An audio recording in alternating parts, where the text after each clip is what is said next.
자, 오늘 이제 8장도 시작하게 되는데 8장에는 재앙이 세 번 나옵니다. 개구리 재앙, 이재앙, 파리 재앙. 이제 두 번째, 첫째는 피재앙이 나왔죠. 두 번째는 개구리 재앙입니다. 그런데 이 땅에 개구리가 얼마나 많은지 몰라요. 개굴개굴하는 이 개구리가 한 3천여 종이나 된다고 그러죠. 막 개구리, 두꺼비 뭐 해가지고 다 하여튼 개구리과에 들어가는데, 이 애굽 땅에서는 왜 개구리 재앙을 했는가 하는 것을 우리가 알아야 돼요. 이 개구리를 애굽에서는 하나의 신처럼 여겼습니다. 그래서 이 개구리 신전도 있고요. 개구리 모양을 만들어서 이제 그 비석을 세우기도 하고, 개구리 형상을 만들어서 신처럼 모시기도 했습니다. 왜 그럴까? 그 이유를 좀 알아야 돼요. 이제 애굽에 나일강이 있지 않습니까? 나일강이 우기가 되면 강이 막 넘쳐가지고 이제 밭으로 논으로 다 가게 돼요. 그럼 밭과 논이 엉망이 되지 않습니까? 그래서 이 나일강이 범람하면 다 이제 걱정 근심하는데 또 기뻐하고 기대하는 것이 있어요. 이것이 뭐냐? 저 위에서부터 아프리카서부터 이 퇴적들, 이 기름진 그런 퇴비들이 쭉 흘러서 이렇게 오는 거예요. 그래서 이것이 땅이 범람함과 동시에 논으로 밭으로 가면 논밭으로 아주 그 좋은 퇴비들이 가서 턱턱 앉아 있는 거예요. 그 앉아 있는 데다가 개구리가 가서 그 위에 가서 개굴개굴 우는 거예요.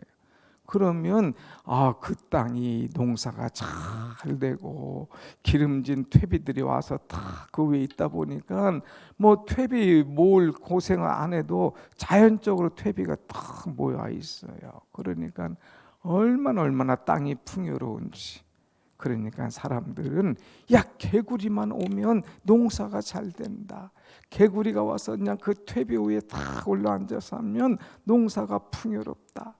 이 개구리는 또 한 번 알을 낳으면 막 얼마나 새끼들이 많이 생깁니까? 그러니까 풍요의 신, 다산의 신처럼 신처럼 여기는 거예요. 그래서 이 나일강의 물을 피재앙으로 만든 다음에 두 번째 재앙이 뭐냐? 개구리 재앙이에요. 그래, 너네들 신이 그렇게 좋으냐?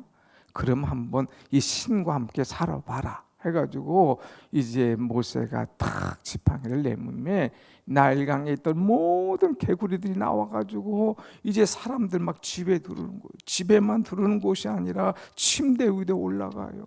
자려고 하면 그 속에 개구리가 쑥 들어가 있는 거예요. 밥 먹으려고 하면 밥그릇에도 그냥 개구리가 있는 거예요. 뭐 화장대 위에도 올라갔고 뭐 어기저기 막 다 놀래가지고 나오는 거죠. 막 어쩔 줄 모르요. 개구리가 신이라며 그렇게 좋다며 뭐 이렇게 놀래냐. 그러니까 이 바로가 야 요술사 너희들도 할 수 있지? 이까짓 거 하겠습니다. 바로의 신하들도 딱 명령하니까 개구리가 딱 변화되는 거예요. 그런데 개구리가 생기기는 생겼는데 중요한 것은 물러가지가 않는 거예요. 물러가지가 않는 거예요. 자, 그러니까 이들이 막 난리가 났습니다. 그래서 애굽의 이 마술사들이 여기까지는 따라서 해요. 근데 더 이상 따라갈 수는 없는데 아무튼 이 개구리가 너무 많으니까 이제 이 바로가 막 어쩔 줄 몰라요. 그런데도 마음이 완악해져 있죠. 그래서 이제 너희가 이 말을 듣지 아니하면 이 땅에 큰 심판이 임할 거야. 그러니까 제발 이것을 좀 내보내다오 부탁하는 거예요. 그럴 때에 이제 모세와 아론이 하나님 말씀대로 이것을 이제 행하면서 이 땅 이것들을 떠나게 합니다.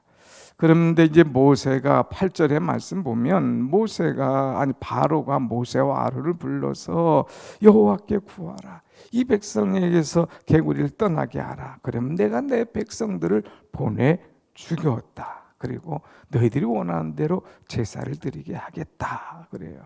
그러니까 모세가 하나님께 가서 하나님 이들이 보내주겠다고 합니다. 하나님 이제 개구리를 떠나게 해주옵소서 하니까 13절 여호와께서 모세의 말대로 하시니 개구리가 다 이제 떠나게 되는 거예요. 그래서 여호와께서 하나님에 의해서 이 모세의 말을 듣고 개구리 떼가 떠난 거예요. 그런데 막 집과 마당과 밭에서 나와서 죽은 거예요. 그러니까 개구리 떼가 막 모여서 시체들이 쌓이니까 얼마나 냄새가 나겠습니까? 아무튼 이렇게 해서 개구리 재앙이 끝나요. 그런데도 이 바로의 마음이 완악해지고 보내주겠다고 해놓고 또 안 보내는 거예요. 그래서 다음 재앙이 오는데 그 재앙이 뭐냐? 사방의 모든 티끌들이 이가 되는 재앙이 이. 여러분 이 알잖아요? 벼룩. 이건 막 몸속에 들어가 머릿속에 있어 막 극적 난리를 치는 거죠. 그래서 야 이거 떠나게 하라. 그 요술사들이 행하려고 하는데 이것이 되지가 않는 거예요. 여기서부터는 흉내를 낼 수가 없습니다. 그럴 때 요술사들이 뭐라고 하냐? 19절에 이것은 하나님의 권능이다. 자기들이 못하니까 이제부터는 흉내도 낼 수 없어. 이런 모든 재앙은 하나님의 권능이야 하는 거예요. 그 다음에 이래도 말은 안 들어요. 그러니까 그 다음에 무슨 재앙이냐? 파리 재앙. 지금까지는 땅에서 또 이제 강에서부터 올라오는 재앙이었는데 이제는 날아다니는 재앙이 날아다니는. 뭐 공간 관계 없어요. 어디든지 날아가서 막 파리떼가 가득한 거예요. 그러니까 견딜 수가 없지 않습니까? 이 파리도 이들에게는 우상과 같은 존재예요. 그래서 이 애국 사람들은 태양신을 믿고 있는데 태양신의 마지막이 파리처럼 다 모양이 생겼다고 해서 파리를 신처럼 또 섬기는 그런 모습이거든요. 그래 신이 멀리 있을 땐 좋은 것 같지 그 신과 함께 살아봐라 좋은가. 그래서 개구리가 와서 벅적거리고 막 그냥 파리가 와서 벅적거릴 때 막 죽으려고 그러는 거죠. 우상은 가까이 와서 좋을 게 하나도 없는 거죠. 멀리 있을 때는 비는 것 같고 뭐 축복해 주는 것 같은데 가까이 와서 보니까 아무것도 아닌 거예요. 그러나 하나님은 멀리 계시지도 않고 늘 우리에게 가까이 오셔서 가까이 오실수록 좋은 분이 우리 하나님이신 줄로 믿습니다. 아멘. 그래서 이 우상들 가까이 와봐야 좋을 게 없어요. 그런데 우리 주님은 가까이 오셔서 은혜를 베푸시잖아요. 또 하나님은요. 이 재앙 속에서 우리에게 보여주시는 것이 있어요. 그것이 뭐냐? 이것이 중요한데 22절 말씀 한번 보겠습니다. 22절 시작. 그날에 나는 내 백성이 거주하는 고센 땅을 구별하여 그곳에는 파리가 없게 하리니 이로 말미암아 이 땅에서 내가 여호와인 줄을 내가 알게 될 것이라 그랬어요. 여기 말씀 보면 그 날에 이런 이가 막 득실득실하는 파리가 득실득실하는 그 날에 내 백성이 거주하는 고센 땅을 구별하여 그랬어요. 지금 이스라엘 백성들은 어디에 있습니까? 고센 땅에 있잖아요. 이 고센 땅에는 이런 파리가 득실거리지 않았어요. 하나님께서 구별해 주셨다고 그랬어요. 여러분 지난 주일날도 말씀했잖아요. 하나님의 손은 이제 악한 자 또 대적들에게는 심판의 손입니다. 그러나 하나님의 손은 기도하는 사람, 은혜로운 사람들을 또 하나님 앞에 나오는 사람들은 이제 축복하시는 그런 손이다 그랬어요. 하나님의 강한 손은 이들을 심판하는 손이지만 하나님의 강한 손은 이 백성들을 구원하는 손인 거예요. 그래서 하나님께서 이 고센 땅을 구별하여 다시 말하면 애굽 백성들에게는 이제 파리 이 개구리로 하여서 그들을 심판하고 괴롭게 하지만 이스라엘 백성들은 구별해서 하나님께서 구원하시는 거예요. 아무런 재앙이 없는 거예요. 이들은 막 득실득실하고 어쩔 줄 모르는데 이 땅은 편안해요. 이런 재앙과 이런 문제가 없다는 거예요. 사랑하는 여러분, 하나님은 하나님을 바라보고 하나님을 믿고 하나님을 의지하고 하나님께 기도하는 자를 특별히 구별하여 사랑하시고 축복하신 줄로 믿습니다. 아멘. 구별했다. 그래서 구별했다. 그래서 하나님은 구별하신 하나님. 그 땅에는 팔이나 재앙이 없어요. 오히려 정말 하나님이 하시는구나. 하나님이 역사하시는구나. 이 팔이 재앙이 우연이 아니라 하나님이 하시는구나. 이 땅이 조용한 것은 우연이 아니라 하나님이 하시는구나 하는 것을 깨닫는 거예요. 사랑하는 여러분, 우리가 모든 것들은 하나님의 손 안에서 이루어짐을 알고 하나님의 손 안에서 구별되이 보호받고 은혜받고 사랑받고 축복받는 우리 모두가 되기를 간절히 원합니다. 아멘. 결코 이 재앙은 우연이 아니라는 거예요. 베스메스로 올라가는 소가 우연인가? 사람들은 보려고 그랬잖아요. 그런데 그게 우연이 아니었어. 여기도 말씀 보면은 23절 보세요. 뭐라겠나? 23절 시작. 내가 내 백성과 내 백성 사이를 구별하리니 내일 이 표징이 있으리라 하셨다 하고 그랬어요. 하나님께서 모세에게 내일 파리 재앙이 있을 것이다 하고 얘기했어요. 근데 정말 그 다음날 하나님 말씀대로 파리가 막 나와서 그냥 찌글찌글한 거예요. 아니 아무 때나 나와고 우연히 나왔으면 그것도 우연이지, 그냥 생겼겠지 하겠지만 하나님께서 정확한 시간을 얘기하신 거예요. 내일 파리가 나올 것이다. 그때 막 정말 내일 때가 되니까 쫙 나와가지고 24절 보니까 이 바로의 집 애굽 온 땅에 이제 파리로 말미암아 그 땅이 황폐하였더라 그랬어요. 그러니까 하나님의 말씀은 얼마나 틀림없습니까? 내가 내 백성을 구별해야겠다. 내일 파리가 올라올 것이다. 특별한 하나님의 약속, 신실한 하나님의 말씀, 틀림이 없는 것을 보게 되지요. 자, 그럴 때에 이런 일이 일어나니까 바로가 타협을 합니다. 여러분 25절 말씀 한번 보세요. 25절 시작. 바로가 모세와 아론을 불러 이르되 너희는 가서 이 땅에서 너희 하나님께 제사를 드려라. 그래, 너희들 예배가 그렇게 좋으냐? 그래, 예배 드려, 제사 드려. 그런데 이 땅에서 드려 얘기해요. 모세는 하나님의 말씀대로 몇 번이고 얘기했죠. 우리에게 사흘쯤 가서 이제 제사를 드리게 하소서. 그럴 때 그래 좋아, 제사 드려. 그런데 이 땅에서 드려 하고 제안을 하는 거예요. 이 제안에 모세가 아이고 좋습니다. 제사 드리기만 해도 좋지요. 이렇게 받아들일 것 같아요? 아니에요.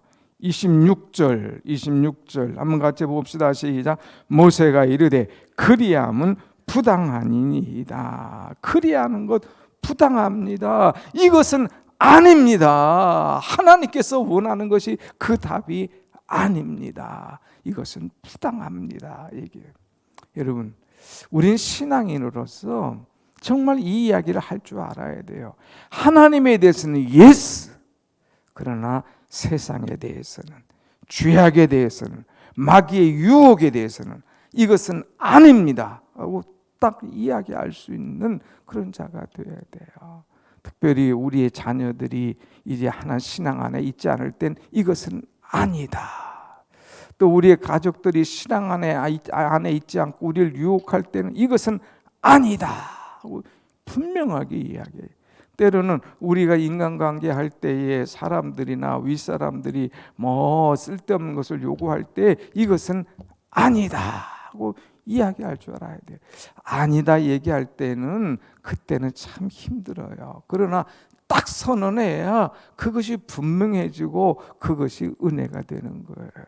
여러분, 우리가 신앙생활 할 때에 아닌 그런 것들이 있다면 하나님 앞에 바로 서야 돼요.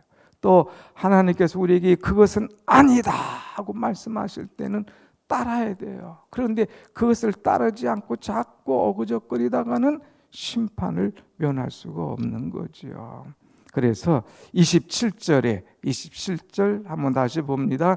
우리가 사흘길쯤 광야로 들어가서 우리 하나님 여호와께 제사를 드리되 우리에게 명령하시는 대로 하려 하나이다. 여기 보면 하나님의 앞에 예배를 드리는 목적이 분명히 나와 있어요. 하나님이 우리에게 명령하시는 대로 하겠다. 하나님의 뜻대로 하겠다 이거예요.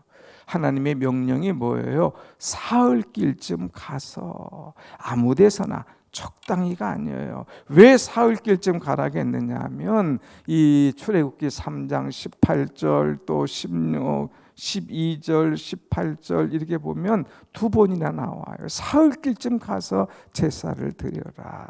사흘길은 고센 땅에서 시내산까지 가는 거리예요. 지치지도 않는 거리예요. 구별된 땅이에요. 그리고 이 땅 죄악의 장소가 아니라 은혜의 장소에 가서 예배를 드려라 하는 거예요. 그래서 이들은 사흘길쯤 가겠다.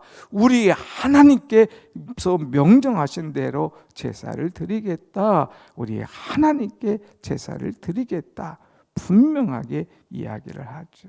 그런데 여러분, 이 말에 이 바로가 또 뭐라고 하냐? 28절 한번 같이 봅시다. 마지막 28절 시작. 바로가 이르되 내가 너희를 보내리니 너희가 너희의 하나님 여호와께 광야에서 제사를 드릴 것이나 너무 멀리 가지는 말라. 그런즉 너희는 나를 위하여 간구하라. 아이 그래 사흘길 뭐 이것은 안 됩니다. 딱 얘기하니까 아이 그래. 그럼 광야 가서 제사 드려. 근데 너무 멀리 가지 마. 그리고 저희들 가서 제사할 때 나를 위하여서도 기도 좀 해다오. 이런 기도를 또 부탁하는 거예요. 이 사단의 이 간교함은 얼마나 간교한지 몰라요. 그래 광야. 너희들 광야 가서 원하지 가. 그런데 너무 멀리는 가지 마라. 예배드리기 좋아. 그런데 너무 멀리 가지 마. 집을 떠나지 마. 항상 내 손에 있어 하는 그런 마음이에요. 그래서 이제 여기서부터 타협안이 시작이 됩니다. 너무 멀리 가지 마라. 내 새끼들은 데리고 가지 마라. 좋아 다 데리고 가. 그러나 금과 은은 놓고 가라 하면서 계속 타협안을 제시하고 있어요.